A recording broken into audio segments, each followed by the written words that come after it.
शिक्षक पेशाला काळीमा फासणारी एक धक्कादायक घटना भोकरदन तालुक्यातील टाकळी गावात घडली आहे।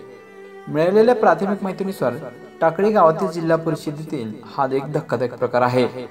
चक्क मुख्याध्यापकच आपल्या शाळेच्या वर्ग खोलीत मदधुंद अवस्थेत सापडला असून त्याचा व्हिडिओ सध्या सोशल मीडियावर व्हायरल होत आहे। दामू भीमराव राजेकर असं या मुख्याध्यापकाचं नाव असून इयत्ता दुसरीच्या वर्गात हा धक्कादायक प्रकार उघडकीस आला।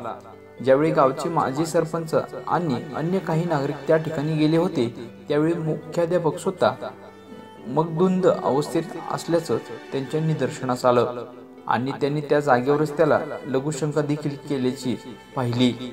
दरम्यान ही घटना घडल्यानंतर पोलीस आणि गट शिक्षण अधिकाऱ्यांनी घटनास्थळी धाव घेऊन त्यांची वैद्यकीय चाचणी केली असता ते नशेमध्ये असल्याचं निदर्शनास आलं। त्यानंतर केंद्र प्रमुखाच्या फिर्यादीवरून भोकरदन पोलीस ठाण्यात संबंधित मुख्याध्यापकावर मात्र गुन्हा दाखल करण्यात आला आहे।